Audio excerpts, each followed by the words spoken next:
नमस्कार प्यारे प्यारे बच्चों, आप सभी का हमारे इस YouTube चैनल में फिर से स्वागत है।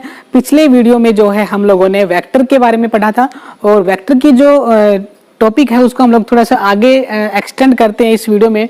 तो हम लोगों ने जो है इससे पहले मैं आपको थोड़ा सा रिवाइज कर देता हूँ। तो हम लोगों ने क्या क्या सीखा था। हम लोगों ने वेक्टर सीखा, वेक्टर की टाइप सीखी और वेक्टर जो है उसको रिप्रेजेंट कैसे करते हैं और वेक्टर को हम लोग जोड़ कैसे सकते हैं, वेक्टर को हम लोग सबट्रैक्ट कैसे करते हैं और अब दो वेक्टर को जोड़ने के लिए किस प्रकार से हम लोग जो है मेथड अप्लाई करते हैं। तो हमने देखा था कि जब कोई दो वेक्टर किसी एंगल पे होते हैं, रादर 0 डिग्री और 180 डिग्री का जो एंगल है उसको छोड़ के जो भी एंगल आपका होगा उसके लिए वेक्टर को जोड़ने के लिए कुछ रूल्स वेक्टर के पास होते हैं जिनको हम लोग बोलते हैं वेक्टर्स रूल, ठीक है ना। उनमें सबसे पहले नंबर पे आता है triangle law of vector addition, ठीक है। जैसा कि पिछली वीडियो में आपने देखा था कि ट्रायंगल लॉ हम लोग कब इस्तेमाल करते हैं, कब यूज करते हैं, जब दो वेक्टर्स जो हैं वो किसी एंगल पे रखे हों, नॉट 0 डिग्री और 180 डिग्री, उन दोनों वेक्टर्स में क्या हो, हेड और टेल से क्या हो, कॉन्टेक्ट हो, ठीक है ना। ऐसे वेक्टर्स को सोल्व करने के लिए हम लोग यूज करते हैं triangle law of vector addition. तो देखिए यहाँ पे मैं क्या करता हूँ, मेरे पास में एक वेक्टर जो मैं मान लेता हूँ, एक वेक्टर ये वाला वेक्टर ए है, ठीक है। वेक्टर ए मैंने यहाँ पे मान लिया, ओ से लेके पी तक, और कोई दूसरा वेक्टर जो है इसके किसी एंगल पे दे रखा है। तो ये वाला जो दूसरे वाला वेक्टर है किसी एंगल के ऊपर है, इस वेक्टर का नाम लिख देते हैं वेक्टर बी। ये वाला क्यू तक होगा। तो एक वेक्टर हमारा कौन है, ओपी है जो कि ए के बराबर है, एक वेक्टर हमारा पी क्यू है जो कि बी के बराबर है। तो कह रहा है कि इसके जो रिजल्टेंट होगा ट्रायंगल का, वो आपका तीसरे वाला जो साइड है वो आपको रिप्रेजेंट करेगा इसका रिजल्टेंट वेक्टर आर, ठीक है ना। इसी को बोलते हैं ट्रायंगल, ठीक है।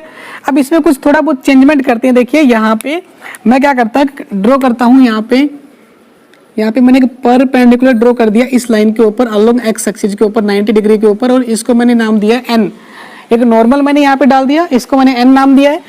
अब देखिए यहाँ पे एक एंगल बन रहा होगा, इस एंगल का नाम होगा थीटा, और ये वाला जो एंगल होगा इसको मैं मान लेता हूँ क्या, अल्फा या बीटा मान लेता हूँ, ठीक है।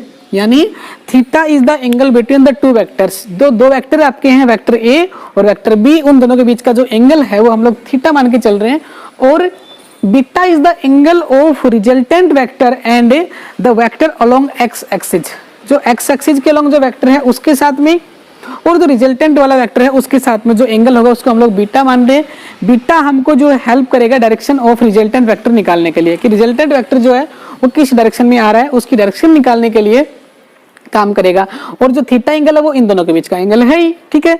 अब हमसे पूछा गया कि रिजल्टेंट कैसे निकालेंगे अगर दो वेक्टर आपको ऐसे दे रखे हो, तो उनका जनरल फॉर्मूला आपने को डिराइव करना है। तो देखिए सबसे पहले आपको क्या करना है, यहाँ पे इस ट्रायंगल को देख के अपने को लग रहा है पहले कौन कौन सी चीजें आपको पता वो लिख लेते हैं। वेक्टर जो ओपी है वो होगा वेक्टर ए के बराबर होगा। वेक्टर आपका जो पी एन है वो हमको नहीं पता, ठीक है ना, इसको छोड़ देते हैं। और वेक्टर जो आपका पी क्यू है, वेक्टर पी क्यू वो आपका वेक्टर बी के बराबर होगा, और वेक्टर आपका ओ क्यू है वो वेक्टर आपका आर के बराबर होगा। ये तीन वेक्टर हमको अच्छे से पता है, ठीक है ना। अब देखिए अपने को निकालना कौन सा, वेक्टर आर निकालना है, और ये वेक्टर आपको गिवन है। तो यहाँ पे मैं क्या देख पा रहा हूँ, अगर ये बड़ी वाली ट्रायंगल देखता हूँ मैं, तो मैं यहाँ पे लिखता हूँ in triangle O N Q. जो बड़ी ट्रायंगल है ओ एन क्यू, इसी ट्रायंगल के अंदर मैं लिख सकता हूँ क्या, ओ क्यू का square is equal to O N का स्क्वायर प्लस में एन क्यू का स्क्वायर। यानी पाइथागोरस थ्योरम जो है मैंने यहाँ पे अप्लाई की है। मुझे आर चाहिए, अगर मुझे आर चाहिए तो मैं ये दोनों वेक्टर्स जो है, ये वाला बेस और ये वाला इसका परपेंडिकुलर जो है, इनका यूज करके मैंने पाइथागोरस थ्योरम लगाई और मैंने यहाँ पे लिखा ओ क्यू का square is equal to O P square O N का स्क्वायर प्लस एन क्यू का स्क्वायर, ठीक है। अब यहाँ पे आप देख पा रहे हैं जो ओ एन है आपका, ओ एन जो है वो दो वेक्टर्स को मिला के बना हुआ है। तो यहाँ पे लिखेंगे ओ क्यू का square is equal to O N होता है आपका ओ पी प्लस का पी एन का स्क्वायर प्लस में आपका है क्यू एन का स्क्वायर, ठीक है ना। क्यू एन और एन क्यू एक ही बात है। मतलब हमने क्या किया, इस वेक्टर को ओ एन वेक्टर को मैंने दो में तोड़ लिया, एक आपका ओपी है एक आपका पी एन है। क्योंकि ओपी की वैल्यू आपको पता है कितनी है, ए है, लेकिन आपको एन पी की वैल्यू नहीं पता। सिमिलरली आपको क्यू एन की वैल्यू भी नहीं पता। तो अगर हमारे पास क्यू एन की वैल्यू हो और हमारे पास पी एन की वैल्यू हो, तो यहाँ पे रिप्लेस करके इस हम लोग की जो आर है इसकी वैल्यू निकाल सकते हैं, ठीक है ना। तो हमारे पास सबसे अब जो काम की चीज है वो क्या रह गई कि हमें ये दोनों वेक्टर निकालने हैं। एक तो ये वाला वेक्टर पी एन और एक ये वाला एन क्यू वेक्टर निकालना है, ठीक है ना। इसके लिए हम लोग क्या करेंगे, देखो सबसे पहले ट्रायंगल लेते हैं, छोटी वाली ट्रायंगल। तो छोटी वाली ट्रायंगल कौन सी है, इन ट्रायंगल एन Q और P, ये जो ट्रायंगल छोटे वाले ट्रायंगल है NQP, इसे ट्रायंगल में आप ध्यान से देखो तो साइन थीटा क्या होगा, साइन थीटा क्या होगा बताओ, साइन थीटा होता है परपेंडिकुलर अपॉन में हाइपोटेन्यूज। तो ये वाला कौन है, परपेंडिकुलर है ये वाला, इसका नाम क्या है NQ, अपॉन में हाइपोटेन्यूज कौन है, इसका नाम क्या है PQ, ठीक है ना। और आप जानते हैं कि जो PQ जो है आपका उसकी वैल्यू कितनी है बताओ, B है, आपकी PQ की वैल्यू कितनी है बताओ, B है। तो यहाँ से NQ कितना आएगा बताओ, NQ आ जाएगा आपका B साइन थीटा, क्या आएगा B साइन थीटा। यानी हमारे पास इक्वेशन नंबर क्या आ गई है, सेकंड आ गई है, जिसमें हम लोगों ने NQ की वैल्यू निकाल ली है। NQ मतलब ये वाला वेक्टर हमने निकाल लिया है, वो कितना आ गया B साइन थीटा आ गया, ठीक है ना। अब जरूरत किसकी पड़ गई हमें, इस वाले वेक्टर की जरूरत और पड़ गई PN की। तो यहाँ पे लिखने वाले फिर से क्या, उसी ट्रायंगल में इन ट्रायंगल आपकी है PQN, इसी ट्रायंगल में क्या करेंगे यहाँ पे इस बार कोस थीटा निकालेंगे, क्या निकालेंगे, कोस थीटा निकालेंगे। कोस थीटा क्या होता है बताओ, बेस अपॉन में हाइपोटेन्यूज, बेस कौन है बताओ PN है, और हाइपोटेन्यूज कौन है इसका PQ है। और PQ की वैल्यू तो आप जानते हैं कितनी होती है, PQ जो बेस है उसकी वैल्यू कितनी है, सॉरी आपका जो PQ जो आपका है उसकी वैल्यू कितनी है, B है। तो यहाँ पे आएगा PN अपॉन में वेक्टर B, तो ये आएगा PN is equal to B cos of theta, ठीक है ना। तो हमें PN की वैल्यू और NQ की वैल्यू मिल गई। अब देखो ये वेक्टर्स हैं तो यहाँ पे वेक्टर लगा सकते हैं सभी के ऊपर, ये वाली वेक्टर है तो इनके ऊपर वेक्टर लगा दीजिए, ये वाला वेक्टर है तो यहाँ पे मैंने क्या कर दिया, वेक्टर लगा दिया इसके ऊपर, ये वाला और ये वाला B वेक्टर और NQ वेक्टर, यहाँ पे PN वेक्टर, यहाँ पे B वेक्टर, यहाँ पे B वेक्टर, यहाँ पे PN वेक्टर, ठीक है। यानी जितने भी आपके वेक्टर्स हैं उनके ऊपर नोटेशन जरूर शो करनी है अपने को, ठीक है। अब देखिए मैंने दोनों जो है वेक्टर्स निकाल लिए हैं, इक्वेशन सेकंड और थर्ड को ध्यान से देखें तो हम लोगों ने PN की वैल्यू भी निकाल ली है और हमने N की वैल्यू निकाल ली है। इन दोनों वैल्यूज को उठा के इक्वेशन फर्स्ट में पुट कर देना है, आपको मिलेगा रिजल्टेंट ऑफ द वेक्टर, ठीक है ना। तो देखिए कैसे निकालेंगे, यहाँ पे इक्वेशन फर्स्ट को दोबारा से लिखता हूं मैं, OQ का square is equal to OP plus PN, OP plus PN, OP कितना बताओ, OP तो आपको पता है कितना है, A है, तो A प्लस का PN कितना बताओ, PN आपका कहाँ पे, ये रहा B कोस ऑफ थीटा, तो B कोस ऑफ थीटा इसका सारे का होल स्क्वायर, प्लस में आपका कौन है NQ का स्क्वायर, NQ कितना है B साइन थीटा का स्क्वायर, तो B square sine square theta, ठीक है। तो ये वैल्यूज पुट कर लिया हम लोगों ने। OQ जो है वो आपका R वेक्टर है, जिसको R स्क्वायर कर दीजिए, यहाँ पे आएगा A स्क्वायर प्लस में क्या आएगा B square cos square theta, plus में 2AB cos of theta, 2AB cos of theta, plus यहाँ पे आएगा क्या, प्लस में आ जाएगा B square sine square theta. अब ध्यान से देखो तो ये वाली जो टर्म है, ये वाली और ये वाली टर्म जो है, इनमें B स्क्वायर कॉमन आ रहा है और बच के आ रहा है sign square theta plus cos square theta, तो R स्क्वायर आएगा आपका A स्क्वायर प्लस में B square sine square theta plus में कोस स्क्वायर थीटा, प्लस में 2AB कोस ऑफ थीटा, यहाँ से R स्क्वायर बचेगा हमारे पास में A स्क्वायर प्लस का B स्क्वायर प्लस का 2AB कोस ऑफ थीटा, और R बचने वाला है A square plus B square plus 2AB cos of theta का अंडर द रूट। लीजिए resultant of the two vectors, दो वेक्टर का जो रिजल्टेंट है वो हमें मिल गया, R is equal to A square plus B square plus 2AB cos of theta, ठीक है। तो ऐसे अगर अपने को दो वेक्टर दे रखे हैं और उनके बीच का एंगल गिवन हो तो हम लोग रिजल्टेंट वेक्टर ऐसे निकाल सकते हैं, पहले वाले वेक्टर का स्क्वायर प्लस दूसरे वाले का square plus 2 into first vector into second vector into cos of theta, और उनका क्या कर देंगे square the root under the root कर देंगे, ठीक है। रिजल्टेंट निकालने का तरीका है, ठीक है ना। अब ये बोल रहा है कि इसी के अंदर अगर मुझे कोई पूछे कि टेन थीटा क्या होगा, टेन बीटा क्या होगा, सॉरी टेन बीटा का मतलब ये जो बीटा जो डायरेक्शन है ये कैसे निकालेंगे, तो टेन बीटा क्या होता है बताओ, परपेंडिकुलर अपॉन में क्या होता है बेस होता है, तो बेस कौन है बताओ, इसका बेस तो इसका कौन है ON है, बड़ी ट्रायंगल का बेस ON है, परपेंडिकुलर Q1 है, Q1 की वैल्यू आपको पता कितनी होती है बताओ, B साइन थीटा अपॉन में ये वाला आपका जो है ये कौन है आपका PN, हमें चाहिए नीचे ON, ON कितना होता है OP प्लस PN, क्या होता है OP प्लस PN, तो OP प्लस PN लिखना पड़ेगा, तो यहाँ पे टेन बीटा लिखेंगे हम लोग, tan beta is equal to B sine theta upon में OP कितना है A प्लस में PN कितना है B कोस ऑफ थीटा। तो टेन बीटा की वैल्यू निकालनी है तो हमारे पास ये फॉर्मूला याद करना है, ऊपर लिखा है B साइन थीटा अपॉन में A plus B cos of theta. This is the formula for triangle of vector addition. अगर आपको दो वेक्टर दे रखे हों तो इसको हम लोग डेफिनेशन कैसे लिखेंगे ट्रायंगल लाके, तो हम लोग लिखेंगे when the two vectors are represented by the two sides of the triangle, ठीक है ना। यहाँ पे लिख रहा हूं when two vectors are represent by the two sides of a triangle, then the resultant of two vectors, then resultant of these vectors is given by third side of triangle taken opposite in order। ये most important है, ये बात बहुत जरूरी लिखना है यहाँ पे, अपोजिट इन ऑर्डर। जो थर्ड वो जो आपका रिजल्टेंट आएगा या फिर ट्रायंगल की जो तीसरी वाली साइड है वो कुछ इस प्रकार से लेनी है कि वो आपकी अपोजिट ऑर्डर में हो, तो जो आपका रिजल्टेंट बनेगा आर वो कितना होगा, इस प्रकार से फॉर्मूला गिवन होगा, ठीक है ना। और tan बीटा मतलब डायरेक्शन निकालने के लिए आपको ये वाला फॉर्मूला यूज करना है, तो इससे हम लोग बीटा निकाल सकते हैं, tan इनवर्स निकाल के b sin theta upon a plus B cos of theta, ठीक है। तो आई होप आपको जो triangle law of vector addition अच्छे से समझ में आ गया होगा। आपको जो है बहुत अच्छे से इसलिए करवाया गया क्योंकि जब हम लोग करेंगे पैरेललोग्राम जो लॉ है उसमें सेम स्टोरी रहेगी, बिल्कुल सेम डिटो इसका जो डेरिवेशन रहेगा, थोड़ा सा उसमें चेंजमेंट आएगा, वो हम लोग देखेंगे। तो यहाँ तक बता दीजिए, आपको कोई दिक्कत है तो कुछ नहीं करना है, ट्रायंगल लेनी है और आपको जो ज्योमेट्री लगा के आपको सोल्व करना है, पाइथागोरस थ्योरम लगा के रिजल्ट आपको, ठीक है। तो ये हो गया आपका triangle law of vector addition. अब देखिए इसमें थोड़ी सी कमाल की बात आपको बताते हैं। अगर इस रिजल्टेंट का जो फॉर्मूला है आर, इसमें अगर मैं थीटा को 0 डिग्री पुट कर दूं, अगर मैं थीटा को 0 डिग्री पुट कर दूं तो मुझे क्या मिलने वाला है वो आपको दिखाता हूं, ठीक है। ये देखिए, ये देखिए भाई, यहाँ पे जो है हमने लिखा आर का फॉर्मूला, तो आर का फॉर्मूला होता है R is equal to A square plus B square plus में 2ab कोस ऑफ थीटा। अगर थीटा को मैं 0 डिग्री मान लूं, क्यों? क्योंकि दो वेक्टर कैसे हैं बताओ, पैरेलल हैं एक दूसरे के। अगर दो वेक्टर पैरेलल होंगे तो दोनों के बीच का एंगल कितना डिग्री होगा भाई, 0 डिग्री होगा।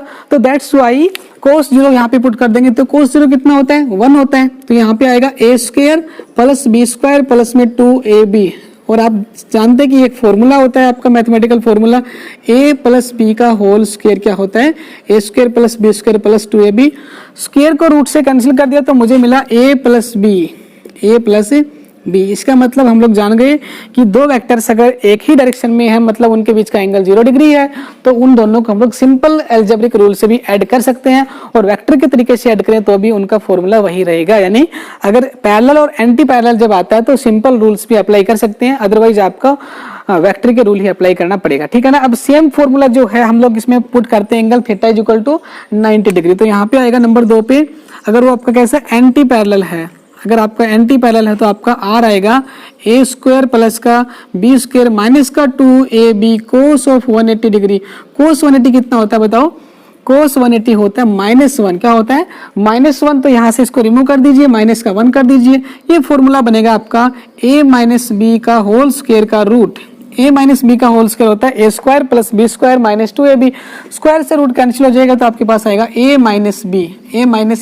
इसका मतलब अगर दो वेक्टर अपोजिट डायरेक्शन में है, एंटी पैरेलल हैं, तो उनका रिजल्टेंट जो होगा बेटा वो होगा दोनों वेक्टर का माइनस, ठीक है ना। और ये ध्यान रखना है कि हमेशा ज्यादा वेक्टर में से, बड़े वाले वेक्टर में से छोटे वाला मैग्नीट्यूड में वेक्टर घटाना है, तो आपको मिलेगा resultant of that vector. Clear. तो ट्रायंगल लॉ से हम लोगों ने जो दोनों केस हैं आपके पैरेलल और एंटी पैरेलल के निकालिए, ठीक है ना। चलिए भाई यहाँ से आगे चलने की कोशिश करते हैं। अब ये था आपका triangle law of vector addition. अब आपसे पूछता है कि भाई parallelogram law of vector addition क्या होता है, तो उसमें आपको कोई ज्यादा तकलीफ उठाने की जरूरत नहीं है। आपको थोड़ा सा बताता हूं मैं पैरेललोग्राम लॉ क्या होता है। पैरेललोग्राम लॉ क्या होता है, कहता है कि अगर हमारे पास एक वेक्टर दे रखा है ये वाला और एक वेक्टर दे रखा है ये वाला, दोनों वेक्टर जो होते हैं किसी एंगल पे होंगे, थीटा एंगल पे होंगे, तो कह रहा है कि इसको हम कंप्लीट क्या करते हैं, एक पैरेललोग्राम की फॉर्म में कंप्लीट करते हैं।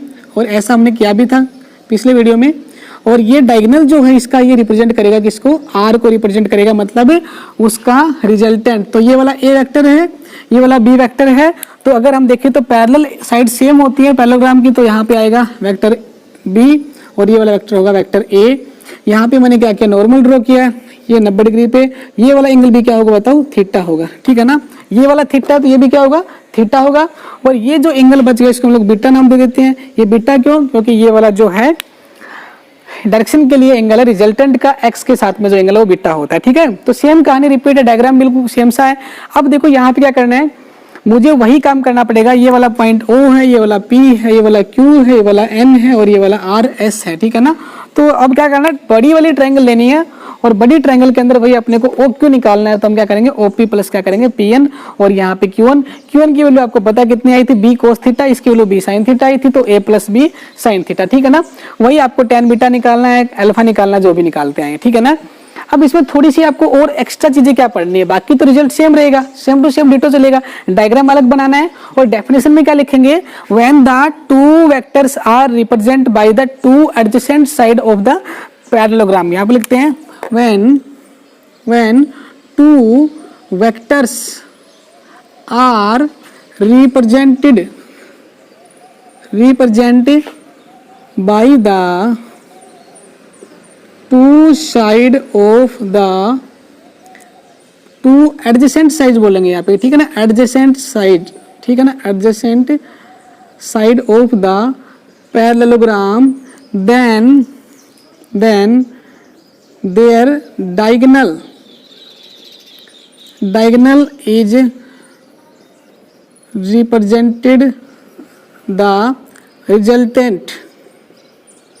Resultant of the two vectors. अगर दो वेक्टर गिवन हैं और उन दोनों वेक्टर को जो हम लोग किसी पैरेललोग्राम की साइड से रिप्रेजेंट कर रहे हैं, तो उसका जो डायगोनल होगा वो रिप्रेजेंट करेगा उसके रिजल्टेंट वेक्टर आर को, ठीक है ना। अब देखिए यहाँ पे कुछ अलग क्या करना है, यहाँ पे मैं एक परपेंडिकुलर ड्रॉ करता हूँ इस पॉइंट से, यहाँ पे मैं नाम दे देता हूँ इसको M, और ये एंगल 90 का है। ये वाला एंगल जो है अल्फा हो गया, ये वाला कितना था बीटा, तो इसको मान लीजिए अल्फा। अब क्या करते हैं, यहाँ से हम क्या करते हैं, कुछ फॉर्मूले बनाते हैं जिसको हम लोग बोलते हैं sine laws and cosine laws, ठीक है ना। तो साइन लॉ कैसे निकालेंगे, कोसाइन लॉ कैसे निकालेंगे, तो सबसे पहले निकालते हैं कोसाइन लॉ। तो कोसाइन लॉ तो बड़ा इजी है, कोसाइन लॉ तो बड़ा इजी कैसे, हम लोगों को पता है कि रिजल्टेंट जो वेक्टर आता है इसका वो कितना आएगा, R square is equal to A square plus B square plus का 2ab cos of theta. Resultant का फॉर्मूला आपको याद है, ये वाला होता है। कहते हैं कि इसमें जो है ना आर स्क्वायर माइनस में ए स्क्वायर ले आओ, माइनस में बी स्क्वायर ले आओ, अपॉन में ले आइए 2ab इज इक्वल टू बचेगा cos of theta. This is the formula for cosine law. अगर आपको कोस ऑफ थीटा चाहिए, कोसाइन लॉ लगाना है, कोस ऑफ थीटा चाहिए, तो आप लगाओगे R square minus A square minus B square upon में 2ab। तो यहाँ से आप कोस थीटा निकाल सकते हो। अब बात रही किसकी, साइन निकालने की, तो उसको हम लोग बोलते हैं साइन लॉ। क्या बोलते हैं, साइन लॉज। तो साइन लॉ कैसे निकालेंगे, देखो क्या करते हैं, पहले लेते हैं ट्रायंगल, बड़ी वाली ट्रायंगल। तो बड़ी वाली ट्रायंगल में क्या करते हैं, ये जो बड़ी ट्रायंगल दिख रही है, इस ट्रायंगल के अंदर क्या करते हैं, यहाँ पे मैंने लिया क्या, साइन बीटा लिया। तो बड़ी ट्रायंगल में साइन बीटा कैसे लेते हैं, परपेंडिकुलर अपॉन में क्या होता है, ये होता है P अपॉन में क्या होता है, ये वाला, ठीक है ना। तो इस बड़ी ट्रायंगल के अंदर क्या है, tan बीटा निकालते हैं, क्या निकालते हैं, साइन बीटा निकालते हैं, साइन बीटा। तो साइन बीटा कैसे निकालेंगे बताओ, साइन बीटा क्या होता है, P अपॉन में H। तो P की वैल्यू कितनी, ये वाला कौन है, परपेंडिकुलर, ये वाला क्या हो जाएगा आपका परपेंडिकुलर आपका। उसके बाद में कौन है, ये वाला कितना है बताओ, ये वाला वेक्टर है आपका B cos ऑफ थीटा, और ये वाला कौन है, इसका हाइपोटेन्यूज कौन है, उसका R है, ठीक है ना। तो ये आपका आएगा QN अपॉन में क्या आएगा, R आएगा, ठीक है ना। परपेंडिकुलर तो कौन है, QN है, अपॉन में बेस हाइपोटेन्यूज कौन है, R है, तो ये आपका R आएगा। तो यहाँ पे लिखेंगे QN इज इक्वल टू कौन आएगा, R साइन बीटा, क्या आएगा, R sine beta. Equation number क्या आ गई, फर्स्ट आ गई। तो बड़ी वाली ट्रायंगल लेके हम लोगों ने क्या किया, QN की वैल्यू निकाल ली। अब छोटी वाली ट्रायंगल ले लीजिए। तो छोटी वाली ट्रायंगल के अंदर क्या होगा बताओ, छोटी वाली ट्रायंगल में क्या निकालेंगे, साइन थीटा निकालेंगे। तो क्या होगा बताओ, परपेंडिकुलर तो कौन है, Q1 अपॉन में बेस कौन है, ये वाला, सॉरी हाइपोटेन्यूज कौन है बताओ, B है। तो यहाँ पे Q1 आपका आएगा B sine of theta. Equation number second आ गया, ठीक है ना। एक तो आ गया R साइन बीटा, एक आ गया B साइन थीटा, ठीक है ना। दोनों ही Q1 है, तो Q1 से Q1 इक्वल कर दीजिए तो बराबर आ जाएंगे। तो हमारे यहाँ पे फॉर्मूला बनेगा R sine beta is equal to B sine theta. Confusion नहीं होना चाहिए, क्योंकि यहाँ पे एक तो B है और एक आपका बीटा है। ये एंगल के साथ मिलेगा वो बीटा मिलेगा, और एंगल के अलावा मिलेगा वो B मिलेगा, ठीक है। तो R साइन बीटा और B साइन थीटा हो गया। अब देखिए दो ट्रायंगल हमने मानी है, तो बड़ी वाली ट्रायंगल और एक छोटी वाली ट्रायंगल। ट्रायंगल कौन सी है, OQN, बड़ी वाली ट्रायंगल है OQN, छोटी ट्रायंगल है QPN। यहाँ पे आएगी क्यू पी एन, दोनों ट्रायंगल मान के हमने इसमें क्यू एन की वैल्यू निकाली और इक्विवेलेंट कर दिया, ठीक है ना। अब देखिए दो ट्रायंगल और बन रही है, दोनों ट्रायंगल के नाम लिखता हूं। ट्रायंगल आपकी आएगी ओ पी एम, एक तो ट्रायंगल कौन सी है, ओ पी एम है। एक ट्रायंगल आपकी आएगी पी क्यू एम। दोनों ही ट्रायंगल के अंदर जो है आप देख पा रहे हैं कि जो ये वाली साइड है ये कॉमन है, एक तो ये वाली ट्रायंगल है और एक ऊपर वाली ट्रायंगल है। ये दोनों ट्रायंगल जो है उनमें एक चीज कॉमन है, कौन है वो, ये वाली पीएम जो साइड है। तो दोनों ट्रायंगल को लेते हुए पीएम की वैल्यू निकाल लीजिए और इक्विवेलेंट कर दीजिए। जैसे हमने यहाँ पे इस ट्रायंगल में और इस ट्रायंगल में एक चीज कॉमन थी, वो कौन था, परपेंडिकुलर, ठीक है। तो यहाँ पे बताइए पीएम कितना होगा, पीएम निकालना है अपने को। तो यहाँ पे निकालेंगे पहले साइन एल, साइन क्या निकालेंगे, बीटा निकालेंगे। इस ट्रायंगल के अंदर साइन बीटा निकाल दीजिए। तो ये बीटा है, तो ये कौन है, परपेंडिकुलर, ये आपका हाइपोटेन्यूज, ये वाला कौन है, बेस है। तो पी अपॉन में क्या होता है, एच होता है। तो ये क्या है, पीएम अपॉन में कितना होगा, इसका बेस कौन है बताओ, हाइपोटेन्यूज कौन है आपका, ए आएगा। तो यहाँ पे लिखेंगे पीएम इज इक्वल टू आएगा A sine beta. PM is equal to कितना आएगा, ए साइन बीटा आएगा। सिमिलरली जो ये ऊपर वाली ट्रायंगल है इसमें क्या करोगे आप, पीएम अपॉन में क्या करोगे, पीएम अपॉन में क्या करोगे, ये वाला आपको पता है, इसका नाम क्या है, पी क्यू है। ये कौन होता है बताओ, परपेंडिकुलर अपॉन में हाइपोटेन्यूज क्या होता है, फिर से ये वाला होगा साइन ऑफ थीटा हो जाएगा, ठीक है ना, साइन ऑफ थीटा। तो यहाँ से पीएम कितना होगा बताओ, पीएम बराबर होगा, पी क्यू की वैल्यू कितनी है, पी क्यू बराबर कौन है, बी है। तो यहाँ पे लिखेंगे B sine of theta, A sine beta upon में बी साइन थीटा, ठीक है। अब इन दोनों को कंपेयर करो, देखो ये वाला पीएम है, ये वाला पीएम है, तो टोटल क्या हो जाएगा, बराबर हो जाएगा। इन दोनों को भी राइट हैंड साइड को क्या कर दीजिए, इक्विवेलेंट कर दीजिए। मुझे मिलेगा A sine beta is equal to B sine theta, और ये वाली एक इक्वेशन आ गई हमारे पास में। तो हमारे पास टोटल कितनी इक्वेशन हो गई, दो इक्वेशन हो गई, R sine beta B sine theta और ए साइन बीटा और बी साइन थीटा, ठीक है ना। यहाँ पे बी साइन थीटा और यहाँ पे जो हम लोग पीएम निकाल रहे हैं, तो उसमें क्या होगा, ये वाला एंगल है अल्फा, सामने परपेंडिकुलर अपॉन में ये वाला हाइपोटेन्यूज, ये क्या होता है साइन थीटा, ठीक है ना। तो ये वाला आपका आएगा पीएम अपॉन में कितना आएगा, पी क्यू आपका कौन है, बी के बराबर है।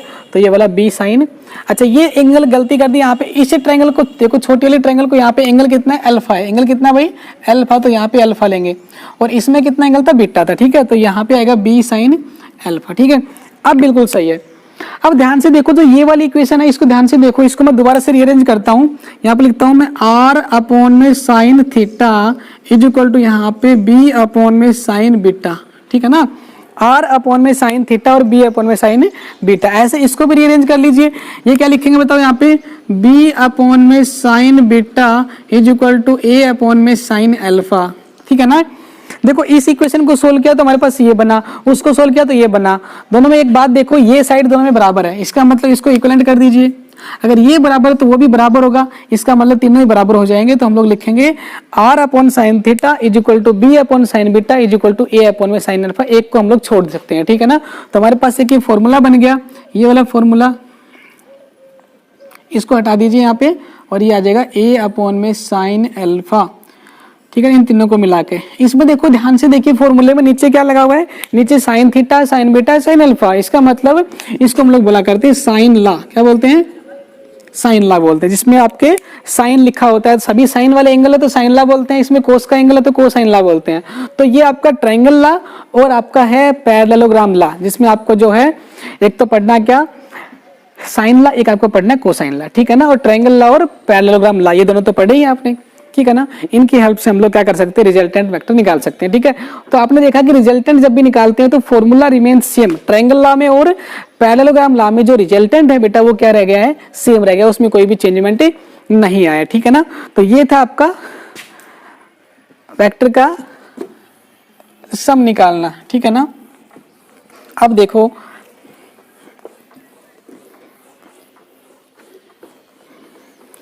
अब देखिए क्या करना है अपने को, आगे लिखता हूं मैं यहाँ पे। आगे अपने को पढ़ना है, एक छोटी सी थ्योरम पढ़नी है अपने को। क्या पढ़नी है, एक छोटी सी थ्योरम पढ़नी है, उसको हम लोग बोलते हैं भाई लामीज थ्योरम। क्या पढ़ना है, लामीज थ्योरम।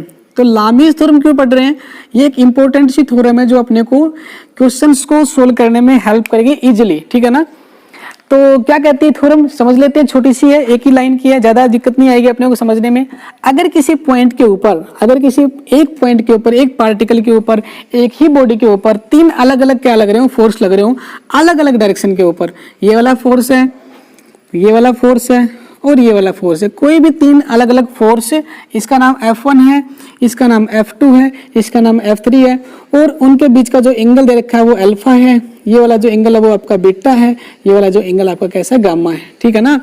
तो कह रहा है कि भाई तीन अलग अलग फोर्स दे रखे हों, तीन अलग अलग वेक्टर दे रखे हों, एक ही पार्टिकल पे लग रहे होंगे और अलग अलग डायरेक्शन में होंगे, तो उनके बीच के जो एंगल्स होंगे वो अपने को गिवन है। तो हम लोग वहां से एक चीज निकाल सकते हैं, वो क्या होगी, देखो अगर मैं इसको मान रहा हूं, इसको मान रहा हूं क्या, ये वाला जो वेक्टर है आपका गामा, तो यहाँ पे लिखेंगे क्या, F1 अपॉन में लिखेंगे क्या, साइन अल्फा, सॉरी साइन क्या लिखेंगे, गामा लिखेंगे, that is equal to F2 upon में क्या लिखेंगे, साइन बीटा लिखेंगे, that is equal to F3 upon में क्या लिखेंगे, अल्फा, साइन अल्फा। ठीक है ना।